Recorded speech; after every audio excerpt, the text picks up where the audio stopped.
Music, mayo de 1945. El director de cine de Hollywood, George Stevens, y algunos miembros de su equipo de cámara se burlan de los nazis.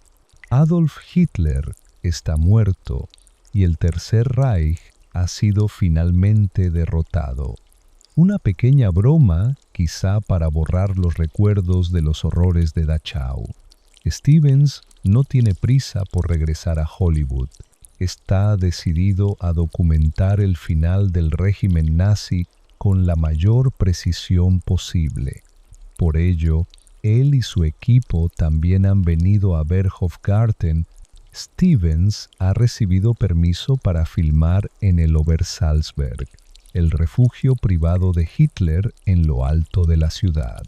El Berghof es una ruina, símbolo del derrumbe de una ideología asesina.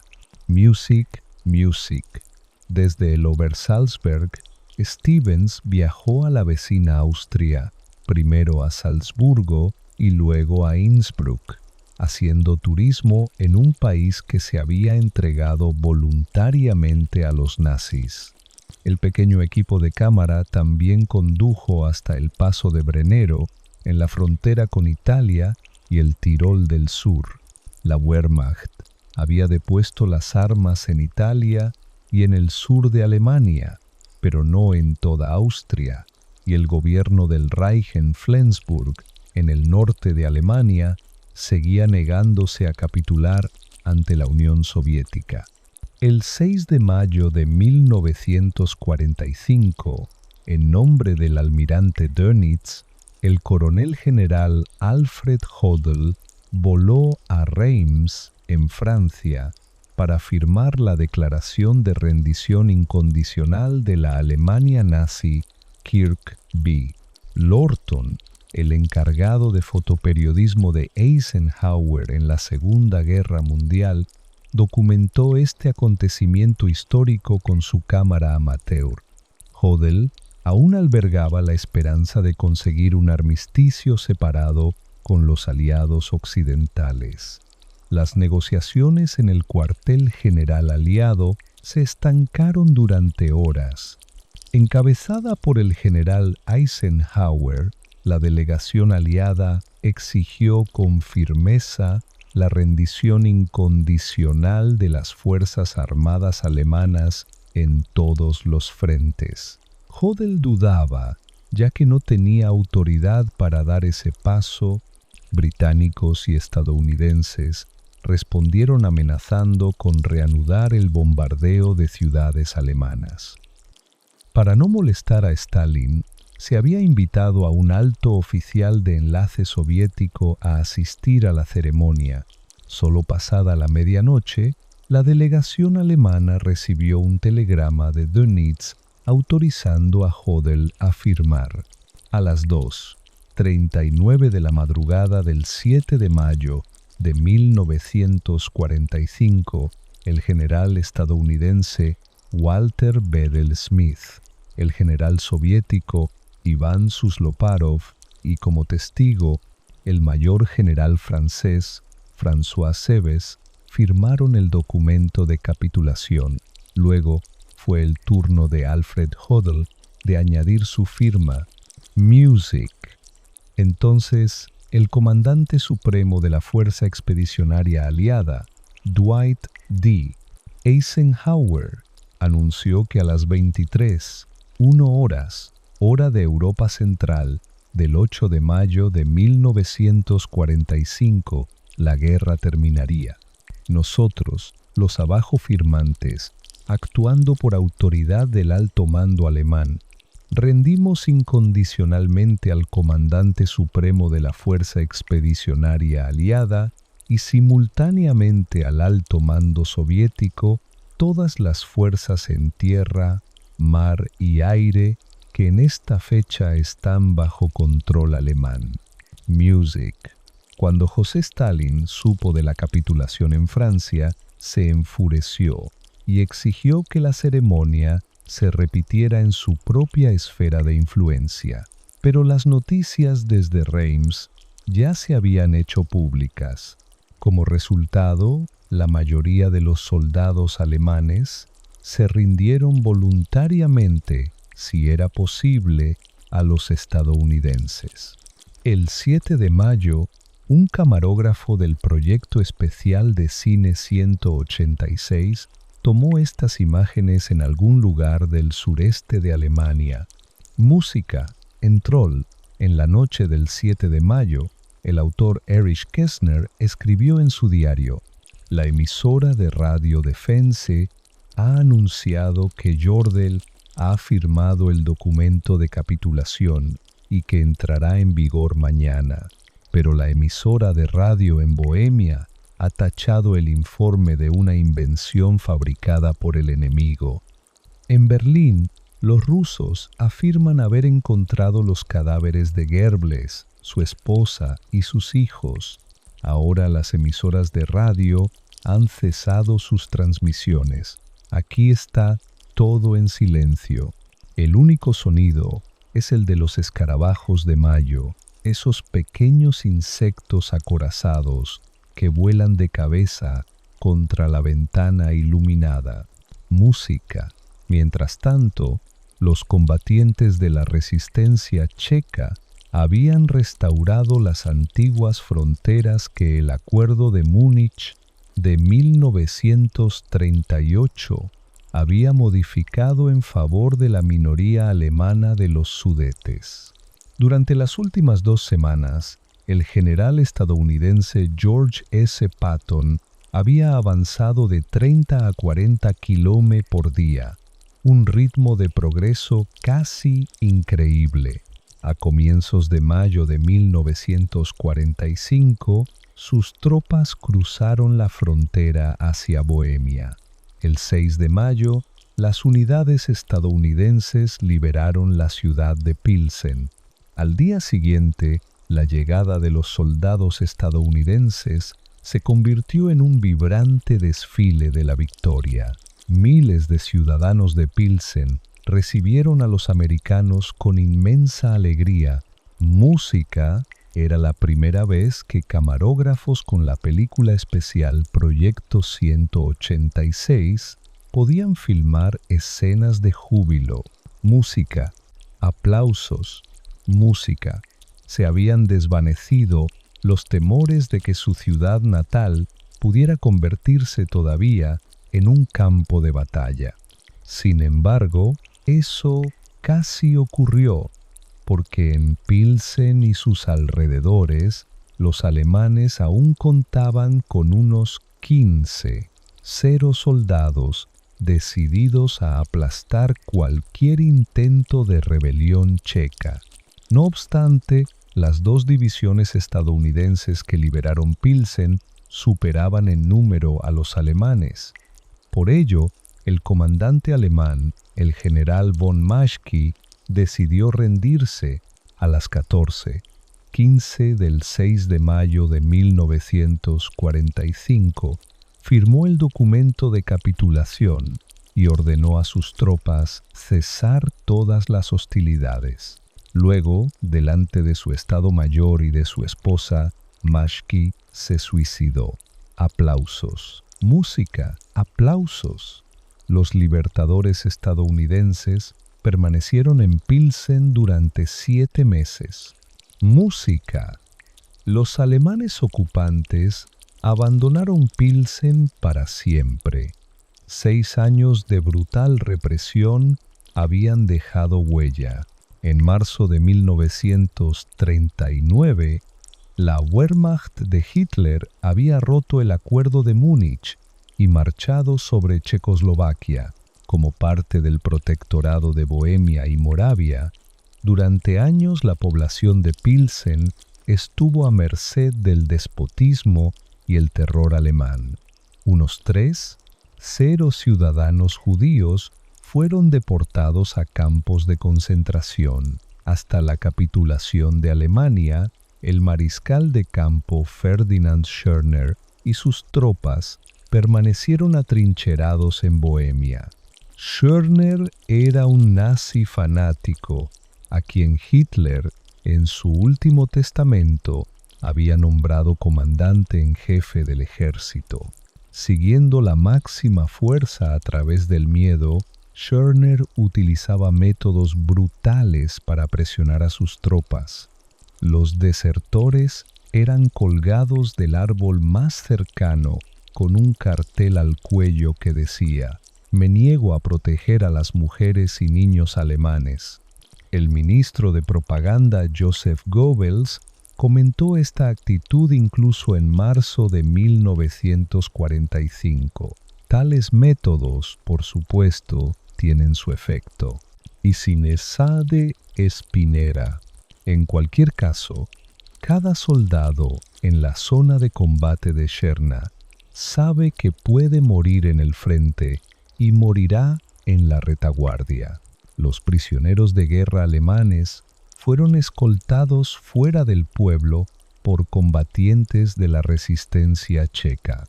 Las cosas no siempre fueron tan cordiales como sugieren estas fotos tomadas por un camarógrafo de la Fuerza Aérea estadounidense, en lugares donde, antes de la llegada de los aliados, se había formado un vacío. La violencia excesiva era común.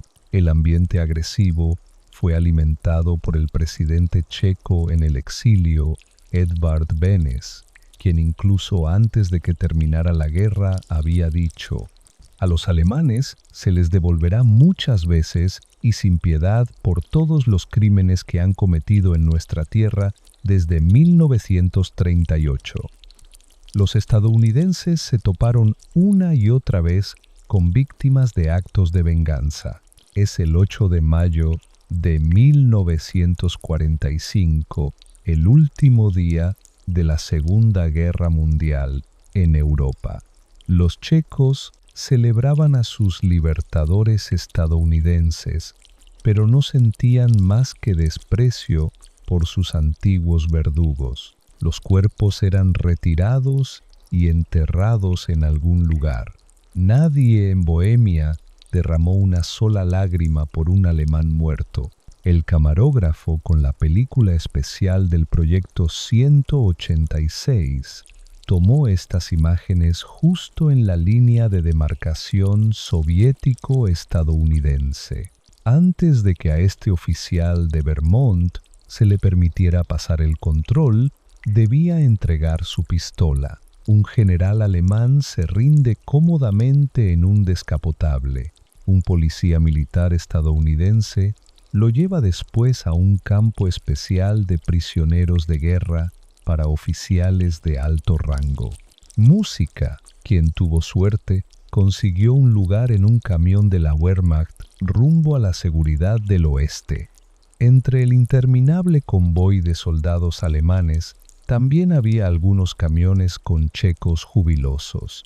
A las 12:30 del 8 de mayo de 1945, el presidente del Reich, Karl Dönitz, habló a la nación por radio. Hombres y mujeres de Alemania, en mi discurso del 1 de mayo, en el que les informé de la muerte del Führer y de mi nombramiento como su sucesor, declaré que mi primera tarea era salvar vidas alemanas. Para alcanzar este objetivo, en la noche del 6 al 7 de mayo, ordené al alto mando de las Fuerzas Armadas declarar la rendición incondicional de todas las tropas combatientes en todos los frentes. A las 23:00 del 8 de mayo, las armas guardarán silencio. La mayoría de los soldados alemanes derrotados tuvieron que marchar hacia el cautiverio a pie. Así recordó un soldado el 8 de mayo de 1945. Estábamos realmente asustados. Todo lo que podíamos pensar era en lo que nos esperaba en los próximos días. ¿Qué nos ocurriría en Checoslovaquia, rodeados como estábamos y sin salida? Entonces, de repente, la guerra terminó. El nuevo Führer de lo que quedaba del Reich, el gran almirante Karl Dönitz, anunció la rendición incondicional del ejército y la marina. Por fin, La guerra había terminado. Años de destrucción de vidas humanas y bienes habían acabado. Pero, ¿qué sería de nosotros, los alemanes, ahora? Mi vida había sido preservada, pero ¿cómo podría darle forma? ¿Tendría alguna posibilidad real a mi alcance? Es su vez. Music, music. El 8 de mayo, el presidente estadounidense Harry S. Truman se dirigió a su nación por radio. Esta es una hora solemne pero gloriosa. Nuestra alegría está atemperada por una profunda conciencia del terrible precio que hemos pagado para librar al mundo de Hitler y su banda malvada. Las ratas abandonaban el barco que se hundía el 8 de mayo de 1945 en Kittingham, cerca de Würzburg. Un héroe de guerra alemán aceptó ser filmado por un camarógrafo con la película especial del proyecto 186. Junto con su escuadrón, el piloto de caza y bombardeo Hans Ulrich Rudel había volado desde Bohemia para rendirse a los estadounidenses. Rudel fue el único miembro de las Fuerzas Armadas alemanas en recibir la Cruz de Caballero con hojas de roble doradas, espadas y diamantes. También era un nazi fanático. En marzo de 1945, mientras aún estaba en un hospital militar tras ser gravemente herido por fuego antiaéreo soviético, Rudel apareció en el noticiero propagandístico semanal de Joseph Goebbels, exhortando a los alemanes a mantenerse firmes. Esta vez no se trata de sacrificios personales.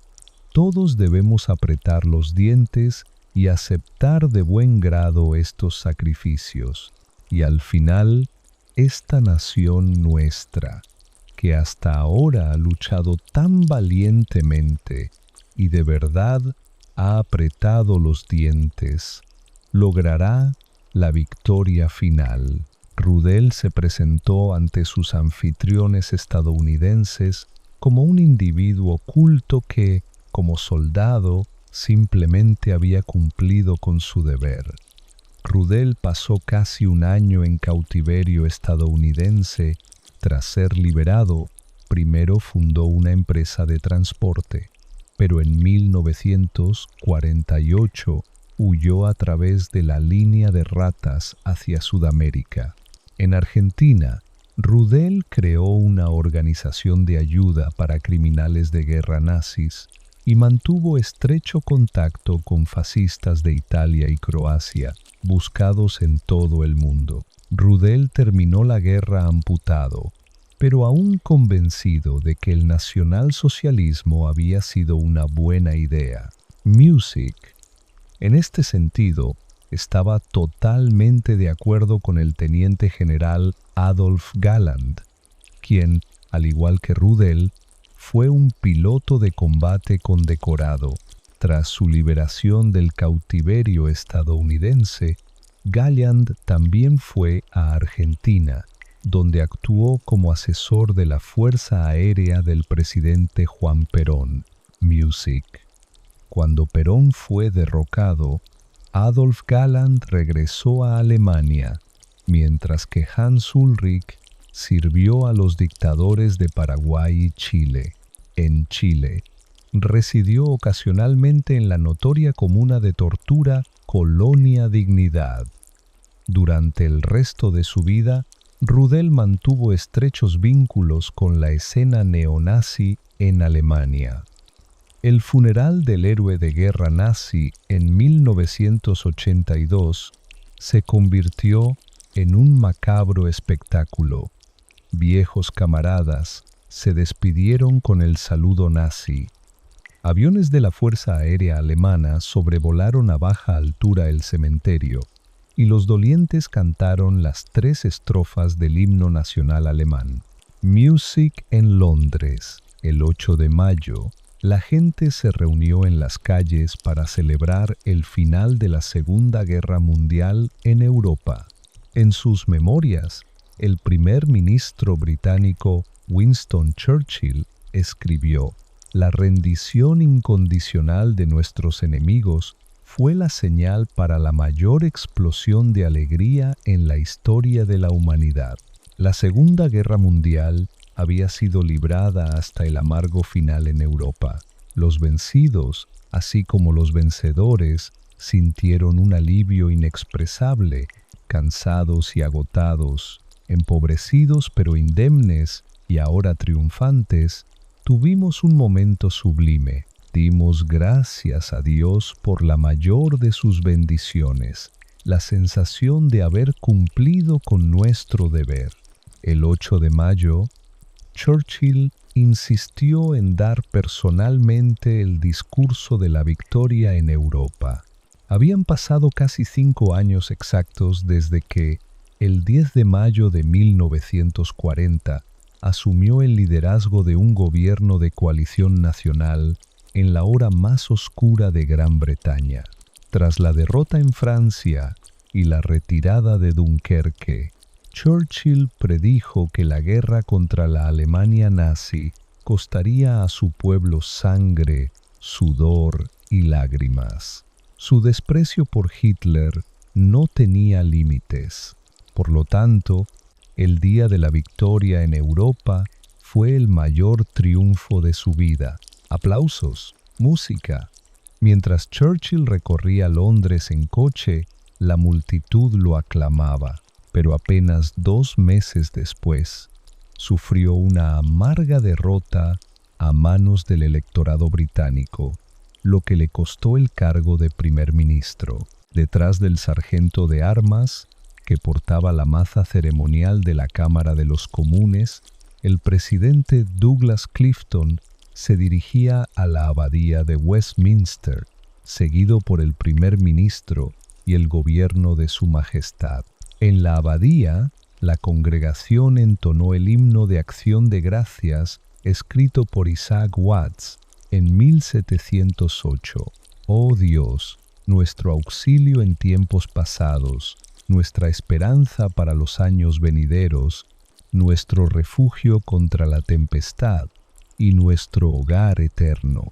Los primeros en salir de la abadía tras el servicio fueron la familia real, el rey Jorge VI, la reina Isabel y sus hijas, las princesas Isabel y Margarita. Se habían propuesto planes para evacuar a la familia real a Canadá, pero fue la reina quien rechazó por completo la idea. Los niños no se irán sin mí. Yo no dejaré al rey, y el rey nunca se irá. El rey y la reina permanecieron en Londres durante toda la guerra, brindando activamente consuelo y aliento a la población, especialmente durante el Blitz. El 9 de mayo de 1945, en unos cuarteles de Vardan, trabajadores esclavos soviéticos liberados celebraban la victoria sobre Alemania. La mayoría había sido deportada al Tercer Reich después de que los nazis ocuparan Ucrania y Bielorrusia, y las mujeres fueron empleadas principalmente en fábricas de armamento. Música. Para todos los ciudadanos soviéticos, el 9 de mayo era el día de la liberación del fascismo nazi, ya que la declaración de rendición se firmó pasada la medianoche, hora de Moscú. Joseph Stalin había exigido que la ceremonia de capitulación se repitiera en Karlshorst, Berlín. En su opinión, las imágenes de Reims, en las que el general soviético parecía un mero observador, no podían simbolizar el final de una guerra que había costado la vida a 27 millones de sus súbditos. El 9 de mayo, un equipo de filmación del proyecto especial de cine 186 tomó estas imágenes de las celebraciones de la victoria en Vardan, en las que se leyó un mensaje del dictador soviético. Hace 3 años, Hitler declaró para que todos oyeran que sus objetivos incluían el desmembramiento de la Unión Soviética y el arranque de ella del Cáucaso, Ucrania, Bielorrusia, las islas bálticas y otras zonas. Declaró sin rodeos: destruiremos Rusia para que nunca pueda levantarse de nuevo. Esto fue hace 3 años. Sin embargo, las ideas disparatadas de Hitler no estaban destinadas a cumplirse. El curso de la guerra las dispersó al viento. De hecho, ocurrió exactamente lo contrario de sus delirios. Alemania ha sido completamente derrotada. Las tropas alemanas se están rindiendo. La Unión Soviética celebra la victoria, aunque no tiene la intención de desmembrar ni destruir Alemania. Música. El 9 de mayo de 1945, 2 camarógrafos de la Fuerza Aérea de los Estados Unidos captaron estas imágenes en una carretera en algún lugar de la frontera de Alemania con Checoslovaquia. Para escapar del Ejército Rojo, los restos de sus unidades huían hacia la parte de Alemania ocupada por los estadounidenses.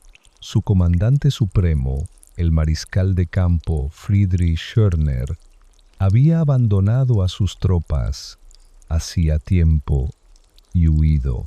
El 9 de mayo, vestido de civil y con varios miles de marcos de las arcas del gobierno en su poder, voló en un avión ligero a Austria, donde poco después fue arrestado por los estadounidenses. Miembros de las SS que en las últimas semanas de la guerra se habían destacado por su resistencia particularmente fanática, se mezclaron con soldados alemanes comunes. Los secuaces de Heinrich Himmler aparentemente se sentían seguros en medio de una corriente de soldados, enfermeras y empleados civiles que regresaban a Alemania. Estos niños soldados también habían sobrevivido. Algunos alemanes estaban impecablemente vestidos cuando se rindieron a los estadounidenses. Rebosante de autoconfianza, este teniente coronel de las Waffen-SS se presentó ante los estadounidenses como un adversario en pie de igualdad. Pero los soldados estadounidenses no quedaron impresionados. Conocían bien las atrocidades que las SS habían cometido contra tropas estadounidenses capturadas en las Ardenas. A los ojos de los 2 camarógrafos con la película especial del Proyecto 186, este oficial era un ejemplo perfecto de la supuesta raza superior alemana. Al otro lado de la frontera, en el pequeño pueblo de Tannenburgstal, en la región de Vorarlberg, convoyes de tropas alemanas que se habían rendido a los estadounidenses se encontraban atascados. Tal como lo exigía el alto mando de la Wehrmacht, los soldados depusieron las armas de forma ordenada.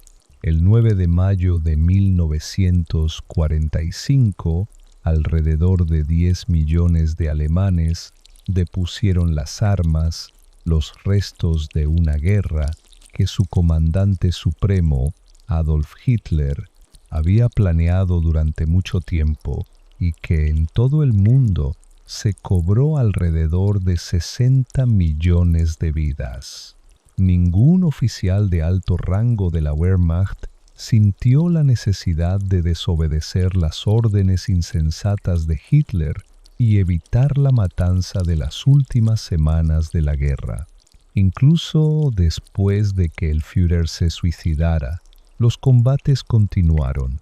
Así, en la última semana de la Segunda Guerra Mundial, 0 soldados alemanes encontraron una muerte sin sentido.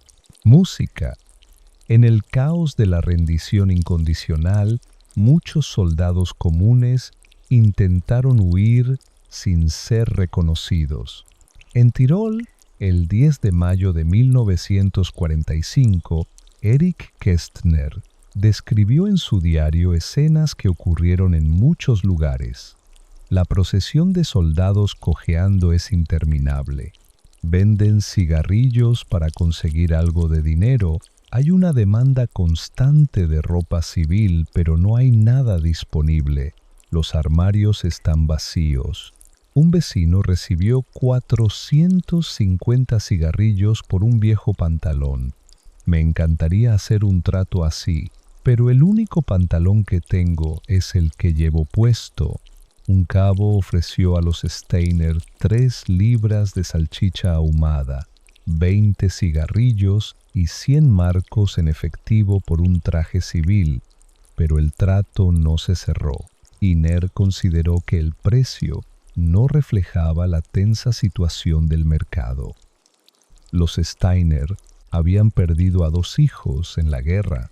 Cuando un transeúnte señaló que sus trajes podían venderse, el ambiente se tornó hostil, pero el anciano contuvo su ira y dio un portazo. El 14 de mayo de 1945, una semana después de la rendición incondicional de la Alemania nazi, un equipo de cámara del Proyecto Especial de Cine 186 filmaba en Augsburgo. Para entonces, la gente de allí también se había resignado al hecho de que el ímpetu nazi había desaparecido y empezaba a aceptar a sus nuevos amos. La ciudad se había rendido pacíficamente a los estadounidenses el 28 de abril de 1945. Los habitantes de Augsburgo se sintieron aliviados de que la guerra hubiera terminado en su ciudad sin derramamiento de sangre. Un residente recordaría después: tenías esta doble sensación de haber sido derrotado y al mismo tiempo liberado. La derrota tenía que llegar, podías casi tocarla, pero solo muy lentamente comprendimos lo que significaba realmente ser liberados. En una entrada de su diario del 8 de mayo de 1945, otra habitante de Augsburgo escribió: «¡Qué día tan hermoso! La naturaleza está fresca y joven. El sol brilla y el cielo está azul. Se pensaría que un día así estaría lleno de júbilo y bullicio, que la gente reiría y lloraría de alegría y que las campanas sonarían, porque hoy la palabra paz está en boca de todos. Paz en nuestra tierra». Algo con lo que casi habíamos soñado durante 6 largos años de guerra. Los habitantes de Augsburgo iban a trabajar o daban paseos como si nunca hubiera existido entusiasmo por Hitler ni crímenes de guerra. Pero los vencedores dudaban de la aparente actitud apolítica de los alemanes. Hacían preguntas incómodas. ¿Quién había sido miembro del partido nazi? ¿Quién había permanecido pasivo ante los crímenes de Hitler? ¿Y quién tenía culpa personal? La proclamación número 1 del general Eisenhower decía: «Venimos como conquistadores, pero no como opresores. Erradicaremos el nazismo y el militarismo alemán. Derribaremos el régimen nazi, disolveremos el partido nazi y aboliremos las leyes e instituciones crueles, opresivas y discriminatorias que dicho partido ha creado». Los estadounidenses tenían ideas precisas sobre cómo debían organizar los alemanes su futuro. Las fuerzas de ocupación de EU llegaron con planes bien preparados para la estructura de los órganos administrativos, los partidos políticos y la vida cultural en esta nueva libertad. Todo basado en el modelo de las democracias occidentales.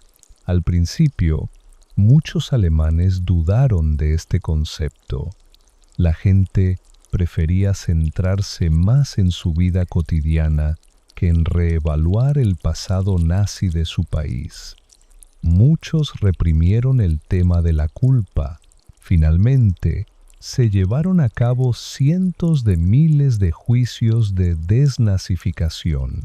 El objetivo era determinar si la persona citada debía clasificarse como gran culpable, culpable, culpable menor, seguidor o persona exonerada.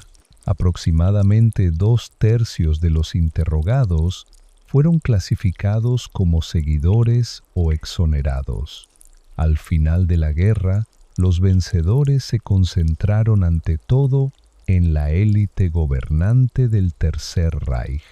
En Augsburgo, el 14 de mayo de 1945, el equipo de la Fuerza Aérea de Estados Unidos también filmó al representante más importante del régimen nazi que seguía con vida, Hermann Göring. Aquí, el hombre de 52 años se acerca a la cámara con una sonrisa en el rostro. El deslumbrante mariscal del Reich había sido durante mucho tiempo el lugarteniente de Hitler, pero poco antes del final de la guerra, el líder nazi lo había destituido de todos sus cargos.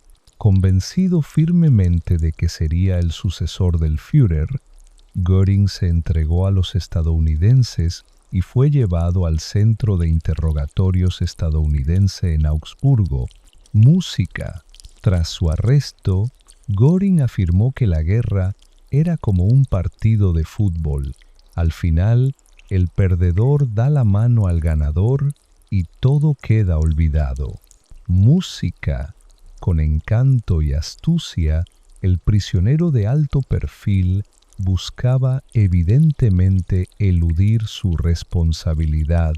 Después de una improvisada rueda de prensa, el autor Klaus Mann, que trabajaba en la Alemania derrotada como corresponsal estadounidense, dijo lo siguiente sobre Göring: ni siquiera se puede decir que pareciera especialmente antipático. Más bien al contrario, ciertamente su rostro mostraba cierta brutalidad y a menudo había un destello verdaderamente maligno en su mirada. Su aspecto general era el de un condottiero, alguien que, pese a toda la crueldad que transmitía, conservaba un toque de jovialidad. Si hubiera sabido lo que ocurría en los campos de concentración, aseguró Göring, habría actuado con energía. Como la mayoría de los alemanes, Göring tampoco veía necesidad de rendir cuentas por el pasado. Los vencedores tenían una opinión distinta. Göring fue uno de los principales criminales de guerra juzgados en Nuremberg en octubre de 1946 y condenado a muerte, pero horas antes de su ejecución, ingirió una cápsula de cianuro y se quitó la vida. Se dice que su comentario principal fue: durante 12 años tuve una buena vida. En junio de 1945, el director de Hollywood George Stevens y su equipo de cámara se dirigían a Hamburgo. Stevens habría preferido ir a Berlín, pero los reporteros occidentales aún no tenían permiso para entrar en la capital alemana, que estaba en manos soviéticas. Stevens llevaba esperando un permiso especial desde la capitulación incondicional de Alemania. Mientras tanto, se había confirmado que el 1 de julio los aliados podrían ocupar sus sectores en Berlín. Solo entonces se permitiría a Stevens visitar la capital alemana. Al llegar a Hamburgo, Stevens y su equipo fueron primero al famoso puerto de la ciudad para filmar. El Kerwider Spitze seguía en gran parte intacto, pero alrededor del 80% de la zona portuaria había sido destruida por bombardeos. Grandes cantidades de escombros y numerosos restos de barcos habían hecho intransitables los canales de navegación. Curiosos, Algunos niños se acercaron al equipo de filmación estadounidense y se dejaron grabar. La Hafentreppe con el antiguo túnel de Elba. Música. En 1943, Hamburgo fue blanco de devastadores bombardeos que también destruyeron por completo el centro de la ciudad.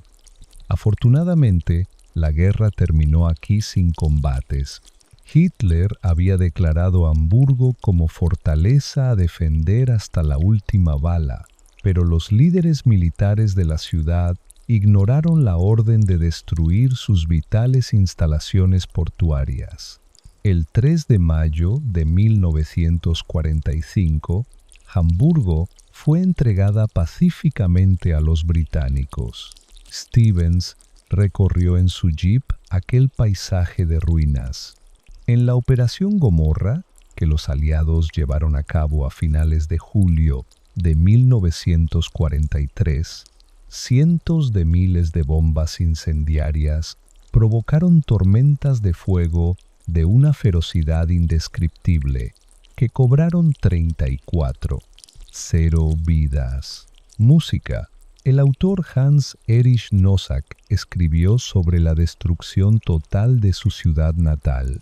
Alguien podría pensar que resulta difícil permanecer en el lugar donde viviste durante muchos años y donde ahora no queda nada, que tal vez suspirarías o sollozarías. Pero no es difícil, simplemente incomprensible, tan incomprensible que no se puede medir.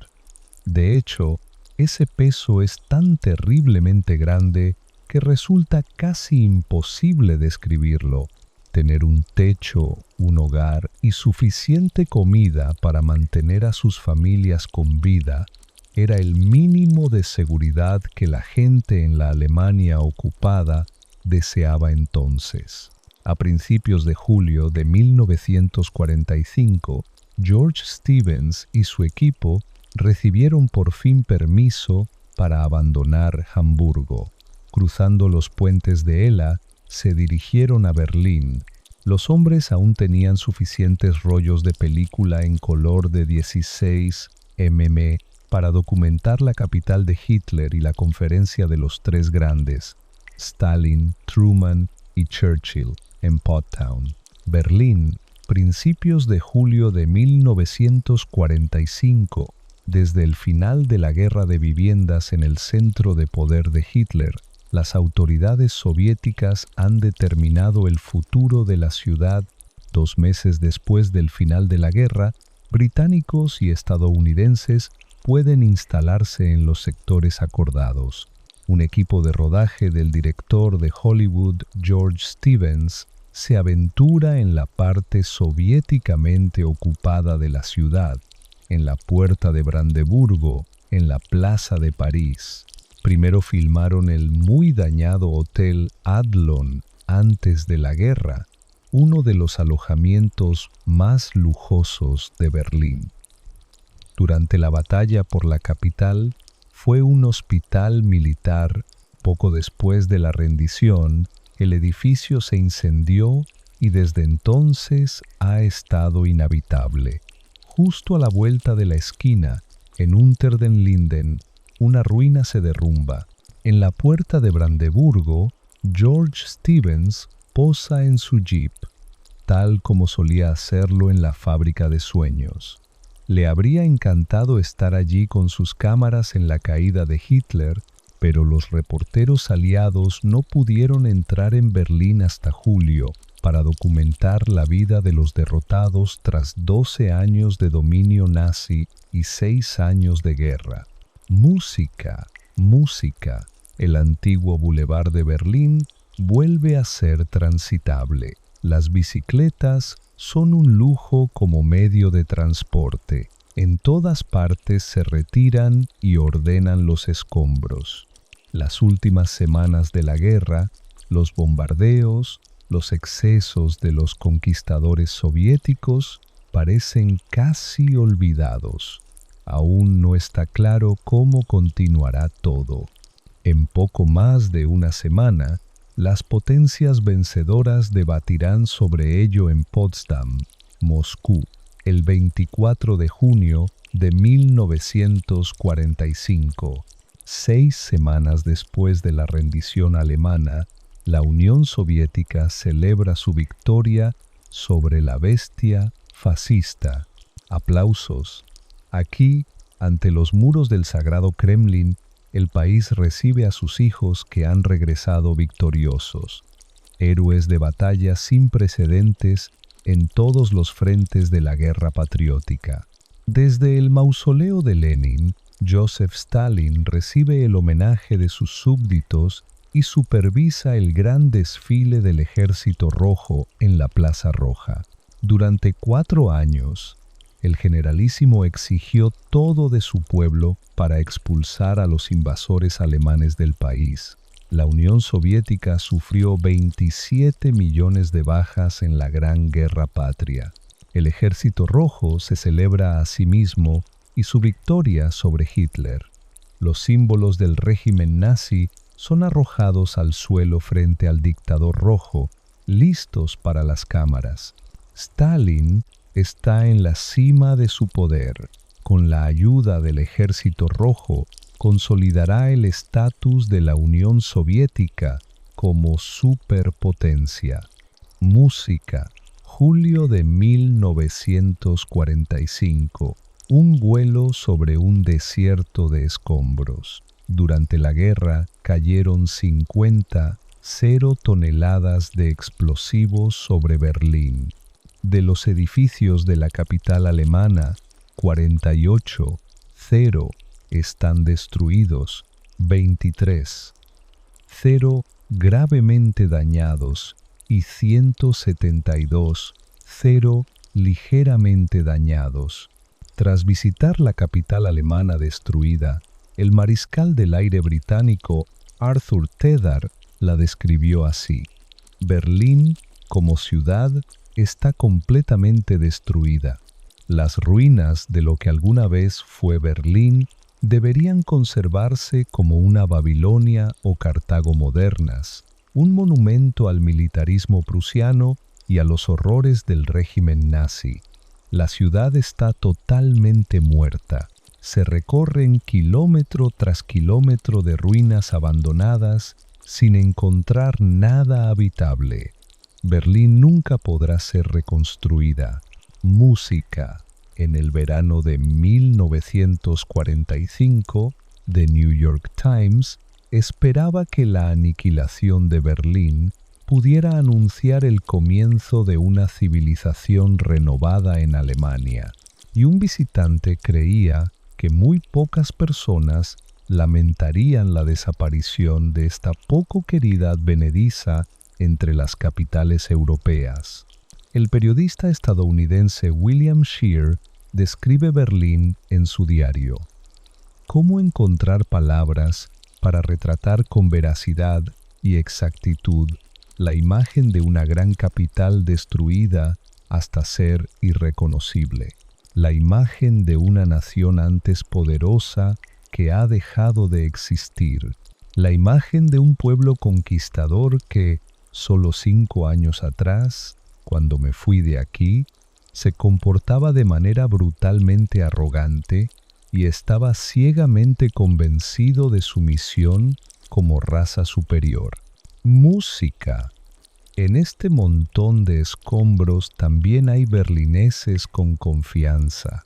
La periodista Ruth Andreas Friedrich escribe en su diario el 7 de julio de 1945: toda la ciudad vive en un frenesí de expectativas.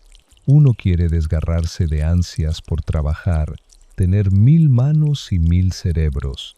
Los estadounidenses están aquí, los ingleses, los rusos, y se dice que también los franceses están por llegar. Tal vez ya se hayan instalado en su zona de ocupación. No lo sabemos con certeza. Abundan los rumores que se defienden y se desmienten. No importa en absoluto. Lo único que importa es que estamos en el centro de la actividad. En Berlín viven 2 8 millones de personas. Las mujeres de los escombros dominan el paisaje urbano. Sacan piedra tras piedra de las montañas de ruinas para la reconstrucción, un trabajo de limpieza que llevará años, y la mayoría de los hombres han sido asesinados o encarcelados. En Berlín, en ese momento, también se mueven camarógrafos del proyecto especial de cine 186. El 9 de julio de 1945, el capitán Carter filma estas imágenes de mujeres y niños berlineses que, aparentemente, están recibiendo un cuidado adecuado. Por el contrario, los refugiados del Este lo pasan especialmente mal. El periodista estadounidense William Shearer describe seres humanos hambrientos, sin voluntad, propósito en la vida, ni metas, reducidos a funciones animales como encontrar comida y refugio para sobrevivir un día más. Las raciones son escasas. Los mejor situados son los trabajadores pesados y los empleados en fábricas insalubres, lo que también incluye a trabajadores culturales y artísticos. Luego siguen las categorías para obreros, empleados de oficina, mujeres de los escombros y niños. Quienes no trabajan solo reciben la tarjeta de racionamiento número 5 para familiares sin empleo y el resto de la población. Popularmente se la llama la tarjeta del hambre o del cementerio. El verdadero trabajo del capitán Carter es documentar los daños de los bombardeos en la capital.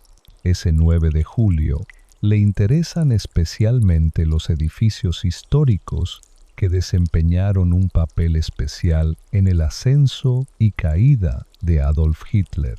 El Hotel Kaiser en la Plaza Wilhelm fue el primer hotel de lujo del Berlín imperial. En la década de 1920, sus dueños simpatizaban con círculos nacionalistas de derecha. Desde 1932, Hitler se hospedó exclusivamente en este hotel cuando visitaba Berlín. Desde su suite planeó la toma del poder en Alemania. El 30 de enero de 1933 salió de aquí hacia el presidente Hindenburg, quien lo nombró canciller del Reich, el Kai. La propaganda alemana había declarado que el Führer murió en combate, luchando por Alemania contra el bolchevismo hasta su último aliento. Pero esto es una mentira descarada. En el búnker bajo el jardín de la Cancillería del Reich, el dictador se disparó en la cabeza el 30 de abril. Sus últimos seguidores leales llevaron el cuerpo a la salida del búnker y lo rociaron con gasolina. Antiguos oficiales de seguridad pronto testificarán que vieron la quema desde una torre de vigilancia. Afirman que los restos carbonizados de Hitler y de su esposa Eva fueron luego enterrados en un cráter de bomba. ¿Pero qué pasó con los cuerpos? Ya el 5 de mayo de 1945, agentes del servicio secreto soviético encontraron la tumba. En poco tiempo, Hitler pudo ser identificado por su dentadura. Joseph Stalin fue informado, pero el gobernante del Kremlin mantuvo la noticia en secreto porque quería dejar a sus aliados occidentales en la ignorancia. Con grandes pérdidas, el Ejército Rojo había capturado el centro de poder de Hitler. El 9 de julio de 1945, otro camarógrafo de la Fuerza Aérea estadounidense documentó meticulosamente los agujeros de bala en la monumental arquitectura de Albert, que durante 6 años simbolizó el delirio alemán de invencibilidad. El Ejército Rojo puso un sangriento fin a esta arrogancia. En todo Berlín conquistado, Los vencedores soviéticos colocaron carteles con lemas de Joseph Stalin. La fuerza del Ejército Rojo consiste en que no alberga ni puede albergar odio racial contra otros pueblos, ni siquiera contra el pueblo alemán, pues está educado en el espíritu de igualdad de todos los pueblos y razas, en el espíritu de respeto por los derechos de otros pueblos. Tales palabras resultan una burla incluso para los opositores de los nazis ante los saqueos y las incontables violaciones ocurridas en las primeras semanas tras la rendición. La periodista Ruth Andreas Friedrich escribe en su diario: «Qué poco entienden los políticos experimentados el simple truco de que solo se ganan los pueblos si se les ofrece algo mejor que antes». La multitud aclama al libertador, al salvador del mal, porque añadieron a su miseria. Los habitantes de la zona oriental odian hoy a los rusos. Los estadounidenses lo harán de otra manera. Los ingleses también. Corregirán los errores psicológicos de la primera potencia ocupante y restaurarán la justicia y la confianza. Un símbolo de esperanza es la casi intacta columna de la victoria, cariñosamente llamada la Goldelse por los berlineses.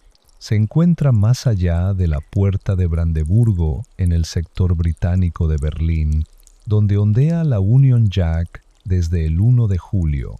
El director de Hollywood, George Stevens, también llevó a su equipo de cámaras a Wilhelmstrasse para visitar la Cancillería del Reich de Hitler, tras la llamada anexión de Austria y la victoria sobre Francia. Los alemanes vitorearon aquí a su Führer. Ahora, la mayoría ya no quiere oír hablar de ello. Estos hombres se alegran de haber sobrevivido a la guerra y de no haber sido llevados a la Unión Soviética. George Stevens tiene un permiso especial de las autoridades de ocupación soviéticas para visitar y filmar también el interior del edificio. Aquí se recibía antes a los invitados de Estado en el comedor. Albert Speer no escatimó en efectos grandilocuentes. Cuando los diplomáticos vean esto, aprenderán a temerlo. Se dice que Hitler comentó una vez a su arquitecto: «El director de Hollywood también está interesado en el paradero del dictador. Que el cuerpo fue incinerado aquí en el jardín es solo un rumor por el momento. Lo que es seguro es que Isef Goebbels y su esposa Magda se quitaron la vida aquí. Sus cuerpos calcinados también fueron recuperados aquí por el servicio secreto soviético. Pero en este caso, la propaganda de Stalin ya había informado al público mundial sobre el hallazgo». Música. George Stevens se dirige con su equipo a los lugares del pasado imperial alemán. En el Monumento Nacional al Kaiser Guillermo I, los reporteros estadounidenses se encuentran con un grupo de soldados del Ejército Rojo. Los soviéticos ya habían hecho traer desde Moscú a un prisionero de guerra alemán, el jefe de policía de Berlín en mayo, y gracias a la actitud antifascista de Pavel Marov, controlan las unidades policiales recién establecidas. Una de las tareas es combatir el tráfico del mercado negro. Justo en la puerta de Brandeburgo se encuentra el mayor mercado negro en el Berlín ocupado. El lugar es ideal para negocios ilegales porque el Tiergarten está cerca y el sector soviético comienza a pocos metros. Muchos berlineses venden sus últimas pertenencias que sobrevivieron a los bombardeos a cambio de comida. Oficialmente, las autoridades aliadas desaprueban el trueque e intentan, de vez en cuando, reprimirlo con redadas. Los aliados occidentales desconfían desde el principio de la policía de mar, sospechando con razón que sus hombres son el brazo extendido de los funcionarios comunistas que ya habían llegado a Berlín desde el exilio soviético a principios de mayo. El Partido Comunista de Alemania, prohibido por los nazis, fue readmitido por los soviéticos el 11 de junio de 1945. A la mayoría de los berlineses todavía no les importa, no están interesados en el conflicto que lentamente surge entre las potencias vencedoras, sino en la lucha diaria por sobrevivir. El 10 de julio de 1945, el capitán Carter del proyecto especial de cine 186 filma esta escena de mujeres de los escombros despejando montañas de ruinas por 72 pfennigs la hora y una mejor cartilla de racionamiento. Música. Cada ladrillo que aún es medianamente utilizable será la base de nuevas viviendas para la población de Berlín, compuesta en su mayoría por mujeres y niños. Música. Música. Ese 10 de julio de 1945, la periodista Ruth Andreas Friedrich reflexiona en su diario sobre el futuro político de Alemania. Quizá parte de nuestra desgracia se deba al hecho de que tenemos muy pocas personalidades. Cada nación está dotada naturalmente con aproximadamente el mismo porcentaje, un 10% de líderes frente a un 90% de dirigidos. Es decir, entre 60 millones de alemanes, unos 6 millones de todas las clases piensan, actúan y juzgan de forma independiente, frente a 54 millones que son indiferentes, inmaduros y básicamente seguidores. Después de los últimos 25 años, ¿qué ha quedado de este valioso 10%? Las notas del camarógrafo Carter dicen que los padres de este niño están muertos y que el pequeño de 9 años busca a su hermano mayor. Interminables columnas de refugiados atraviesan la ciudad en ruinas. Cientos de miles de personas han llegado desde el este con sus pocas pertenencias, ya que Berlín está sobrepoblada. La mayoría debe seguir su camino. Quienes viven en Berlín tienen que improvisar cada día. El agua es un recurso valioso. El suministro aún proviene de bombas públicas, pero parte del agua subterránea está contaminada y conlleva el riesgo de contraer disentería o tifus. Incluso los que están visiblemente mejor vestidos salen a las calles y pasean por Berlín en bonitos vestidos de verano, buscando trabajo, bienes para trueque o un apartamento. Muchas de las casas y villas no destruidas en los suburbios de Dahlem, Zehlendorf o Charlottenburg han sido requisadas por británicos y estadounidenses para alojar a las tropas de ocupación. Ruth Andreas Friedrich escribe en su diario: «Nuestros soldados también se han apoderado de alojamientos en Rusia y Francia.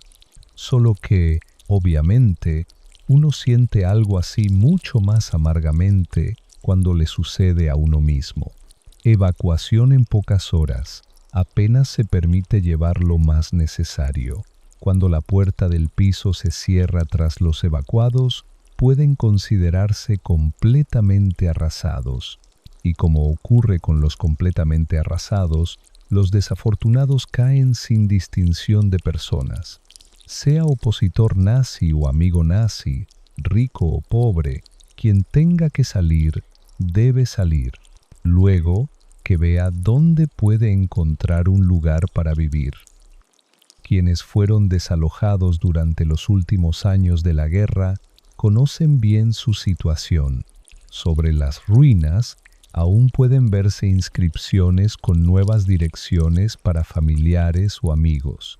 Muchos pisos presentan daños por bombas, pero siguen siendo habitables. Si falta la fachada, la vida familiar transcurre ante la vista del público. Por la noche, la gente debe tener cuidado para no caerse en la oscuridad. Calles enteras, en cambio, son inhabitables. En este 10 de julio de 1945, el capitán Carter realiza una toma de seguimiento para la Fuerza Aérea estadounidense.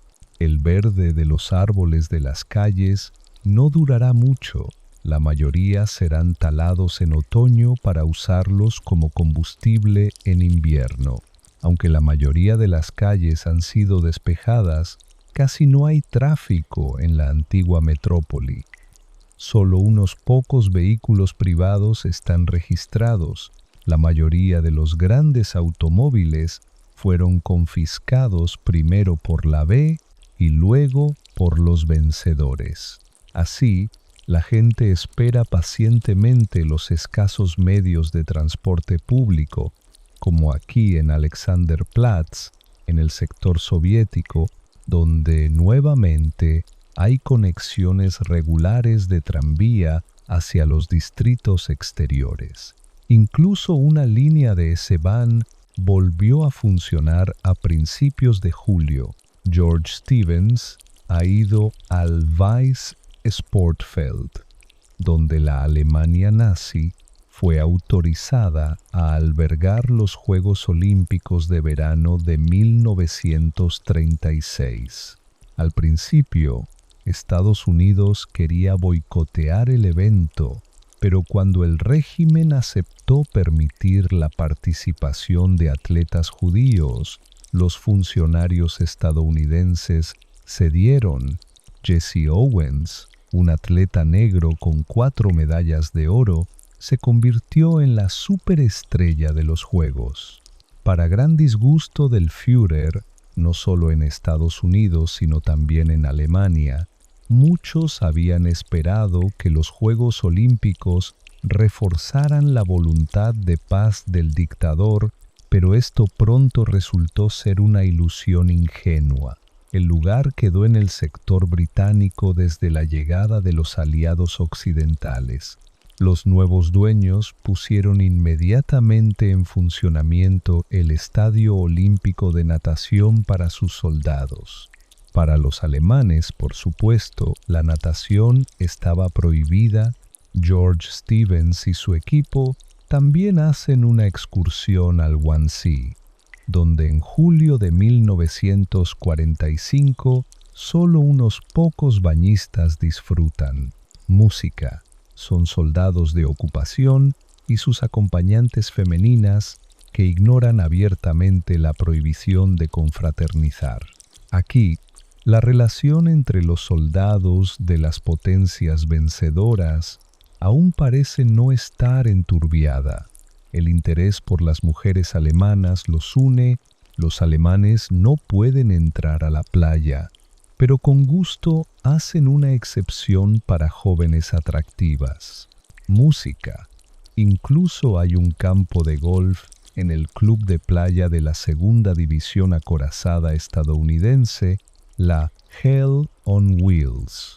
Bajo el mando del general George S. Patton, la unidad ha combatido desde Normandía, atravesando las Ardenas hasta llegar a Alemania, y ahora está estacionada en el sector estadounidense de Berlín. Policías alemanes han despejado la plaza frente a la puerta de Brandeburgo para un gran desfile británico.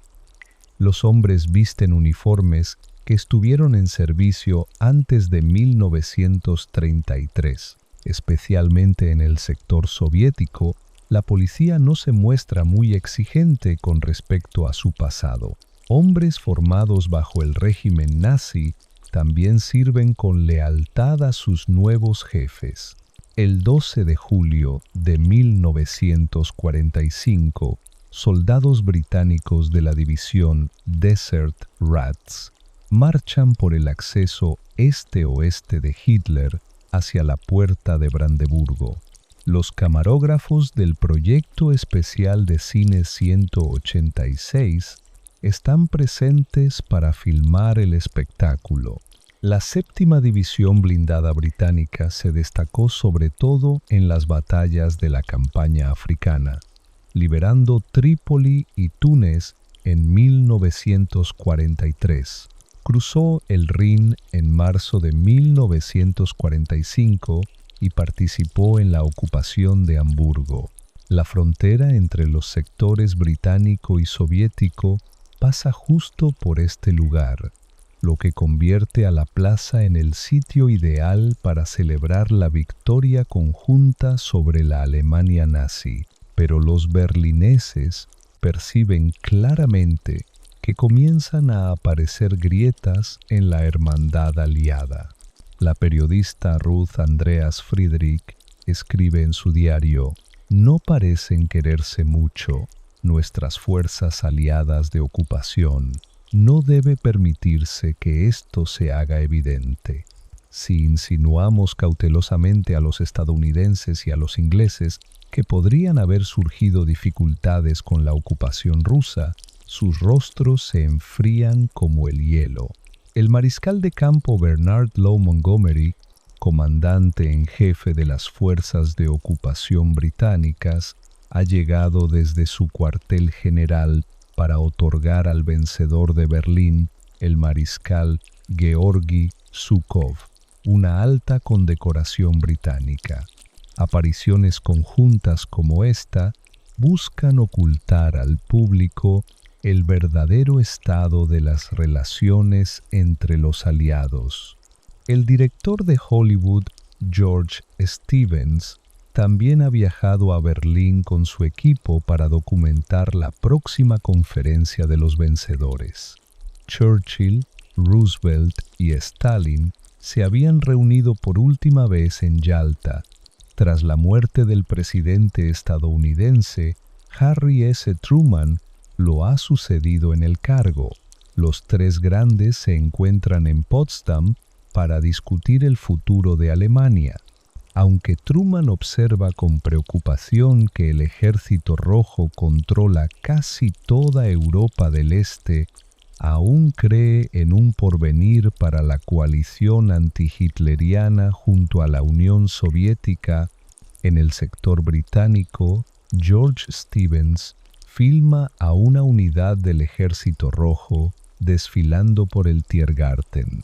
Su presidente expresa la convicción de que los rusos seguirán siendo amigos de Estados Unidos. Aunque en Berlín siguen produciéndose incidentes entre soldados estadounidenses y del Ejército Rojo, Truman no ve razón para dejar de recibir su amistad y mantener buenas relaciones. El 14 de julio de 1945, el capitán Carter del proyecto especial de cine 186 filma estas escenas en la Pariser Platz, que forma parte del sector soviético. ¿Cuál será el futuro de una Alemania destruida, derrotada y ocupada? ¿Extenderá tarde o temprano la Unión Soviética su influencia más al oeste? Cuenta Joseph Stalin con la retirada de las tropas estadounidenses de Europa, como Roosevelt había anunciado en Yalta, o mantendrán británicos, estadounidenses y franceses su plan de reconstruir el país y educar a los alemanes para que se conviertan en demócratas? Después de todo, el presidente nunca tomó en serio la idea del secretario del Tesoro de Henry Morgenthau de convertir a Alemania en un país agrícola sin industria pesada. El adversario de Morgenthau, el secretario de guerra Henry Stimson, convenció a Truman con la opinión de que la única esperanza para un futuro estable en Europa era una Alemania económicamente fuerte y productiva. En su diario, escribe sobre una conversación con Truman a mediados de mayo de 1945. Castigar severamente a los criminales de guerra, quitarles las armas para siempre, supervisar la acción gubernamental hasta que la generación educada por los nazis haya desaparecido, pero no privarlos de la posibilidad de construir, al final, una Alemania satisfecha, interesada únicamente en métodos no militares de civilización. Esto es exactamente lo que espera Ruth Andreas Friedrich, que 4 potencias mundiales se reúnan en nuestras ruinas y que podamos demostrarles a sus representantes cuán serio es nuestro fervor, cuán profundamente comprometidos estamos con el esfuerzo de reparar y levantarnos. Berlín trabaja a toda velocidad. Si ahora se nos comprende y perdona, de nosotros se obtendrá todo, que renunciamos al nazismo, que encontramos lo nuevo mejor, que trabajamos y tenemos, en esencia, buena voluntad. Nunca antes habíamos estado tan preparados para la redención, tan cansados del terror, del miedo y de la injusticia. Si tan solo nuestros vencedores cumplen sus promesas. El aeropuerto de Tempelhof fue uno de los primeros grandes proyectos del Tercer Reich. Cuando se inauguró en 1941, la monumental instalación fue considerada el edificio de mayor superficie del mundo. Sin embargo, cuando la Fuerza Aérea de EEUU tomó posesión del lugar el 2 de julio de 1945, los trabajos de limpieza no habían terminado. Así, en la tarde del 15 de julio de 1945, 3 aviones de transporte C-54 aterrizan en el aeródromo militar británico de Gatow. A bordo viajaba la delegación estadounidense que el presidente llevaba a la conferencia de Potsdam. Era 4 veces más grande que la delegación que había viajado a Yalta en febrero. El célebre fiscal de los juicios espectáculo estalinistas, Andrei Vyshinsky, y el embajador soviético Andrei Gromyko saludan al secretario de Estado de James Barnes. Varios generales y oficiales de enlace acompañan al presidente junto con agentes del servicio secreto, cocineros navales y médicos militares para garantizar el bienestar de Truman. El general estadounidense George Marshall es uno de los defensores de la reconstrucción rápida con ayuda estadounidense. En 1948 impulsará el Plan Marshall para Europa, que llevará su nombre. Luego Truman también baja de su avión.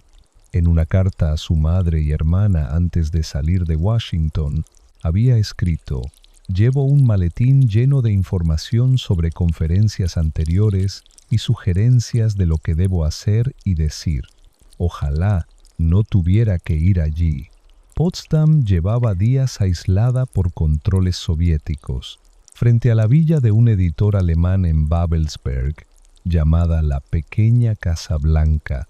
El presidente Truman recibe al primer ministro británico en la mañana del 16 de julio de 1945. Estas escenas son filmadas por Kirkby Lorton, miembro de la delegación estadounidense. Winston Churchill es un jefe de gobierno en funciones, ya que perdió las elecciones de la Cámara de los Comunes el 5 de julio. Cree que Truman no se compara con su difunto predecesor, pero desde el principio le impresiona la enorme determinación del presidente. Truman, al parecer, está menos entusiasmado, como revela su diario. Me enseñó muchas tonterías sobre lo grandioso que era mi país, cuánto amaba a Roosevelt y cuánto me amaría a mí. Creo que podremos llevarnos bien si no me halaga demasiado. George Stevens conduce con su equipo por la salida hacia Potsdam. En el camino, filma a berlineses que aparentemente han conseguido alimentos en el campo circundante. En su diario, Ruth Andreas Friedrich espera noticias positivas.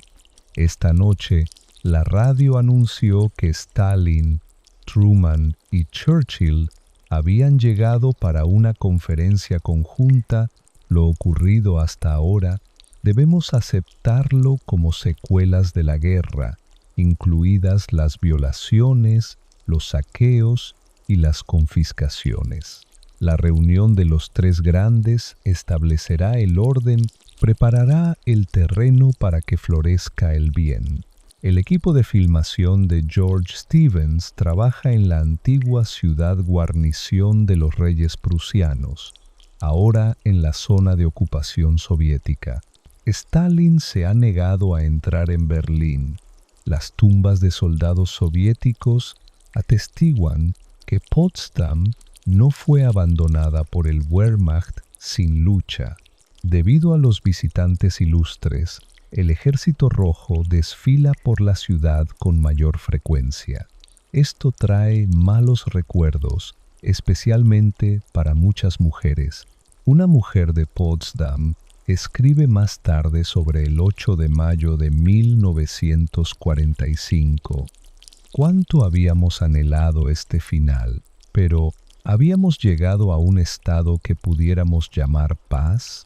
No imaginábamos que la ocupación soviética sería tan mala como ahora parecía. Ahora, lo que a veces habíamos dicho en broma en los últimos meses de la guerra se había hecho realidad. Disfruta la guerra. La paz será terrible. Aunque Potsdam fue gravemente dañada en un bombardeo estadounidense en la primavera de 1945, a los ojos de Stalin era adecuada para la Gran Conferencia. Está en territorio ocupado por los soviéticos y puede protegerse mejor que Berlín. Los magníficos edificios de la era prusiana, como la iglesia de San Nicolás de Karl Friedrich Schinkel, también están dañados. Las decisiones de la próxima conferencia darán forma a la vida de los alemanes durante décadas. Representantes de medios de toda Europa han llegado para cubrir el gran evento. El equipo de Stevens muestra con orgullo el pase ruso para el automóvil. El director de Hollywood cuenta con acreditación para el gran acontecimiento. No está claro si finalmente se le permitió filmar allí en blanco y negro. Así, estas escenas permanecen como las últimas tomas en color de George Stevens antes de su regreso a Estados Unidos. El 17 de julio de 1945, antes de que comenzara la conferencia, Stalin rinde homenaje al presidente estadounidense, Kirkby. Lorton filma con su cámara amateur. Truman describirá más tarde al hombre más poderoso del mundo como amable, de buen carácter y con actitud empresarial, honesto e increíblemente inteligente. En la reunión, el secretario de Estado estadounidense, Burns, pregunta casualmente al dictador soviético si sabe algo sobre el paradero de Hitler. Stalin afirma que Hitler sigue vivo y escondido en España o Argentina. El lugar de la conferencia de Potsdam es el Palacio Cecilienhof, donde el príncipe heredero alemán y su familia residieron antes de 1918. A Lorton se le permite filmar desde la galería. Un equipo de cámaras ruso, en cambio, graba en color de 35 mm. Oficialmente, la Unión Soviética sigue siendo neutral hacia Japón. Por ello, el primer tema sobre la mesa de negociaciones es la Guerra del Pacífico. Stalin ya le ha señalado a Truman durante la conversación matutina que pronto declarará la guerra a Japón. Luego, Stalin, Truman y Churchill discuten el trazado de fronteras en la Europa de posguerra, los pagos de reparaciones y la administración de la Alemania ocupada. Rueda de prensa de los tres grandes en la terraza. Truman está de buen humor porque justo a tiempo para el inicio de la conferencia ha conseguido un instrumento militar con potencial amenazante. En una base militar de Nuevo México ha tenido éxito la primera prueba de armas nucleares de la historia. Ha comenzado una nueva era que pronto se llamará la Guerra Fría. El proyecto especial de cine 186 finaliza su trabajo de un mes en Alemania con tomas aéreas del Berlín destruido. Se han grabado unas 80 horas de metraje. El material único desaparecerá durante décadas en un depósito de la Fuerza Aérea de EEUU. No hay dinero para montar un documental con él. En Potsdam, los vencedores acuerdan que Alemania no será dividida. Occidente acepta la exigencia de Stalin de separar Prusia Oriental y las zonas al este de los ríos Oder y Neisse. El país será completamente desarmado y desmilitarizado. Los alemanes deberán pagar reparaciones. Los criminales de guerra serán juzgados por un tribunal militar internacional. Ruth Andreas Friedrich es optimista. Grandes titulares en los periódicos. El Acuerdo de Potsdam. Política común en todas las zonas de ocupación. Acuerdo sobre el orden de paz en Europa. Nos quitamos un gran peso de encima. Así no habrá nueva guerra. Construcción común y orden común. El comunicado final enfatiza que los estadistas dejan la conferencia con la renovada confianza de que los gobiernos y pueblos de sus países, en conjunto con las demás Naciones Unidas, garantizarán el establecimiento de una paz justa y duradera. Suena casi demasiado bueno para ser verdad. Música. El presidente estadounidense no se muestra tan confiado. Al ver la destrucción en Berlín, Truman quedó totalmente conmocionado. El 16 de julio de 1945 escribió en su diario: «Pensé en Cartago, Baalbek, Jerusalén, Roma, Atlántida. Pensé en Escipión, Ramsés II y Gengis Khan. Espero algún tipo de paz, pero temo que las máquinas estén varios siglos por delante de la moral. Solo cuando la moral alcance ese nivel, ya no habrá necesidad de tal destrucción».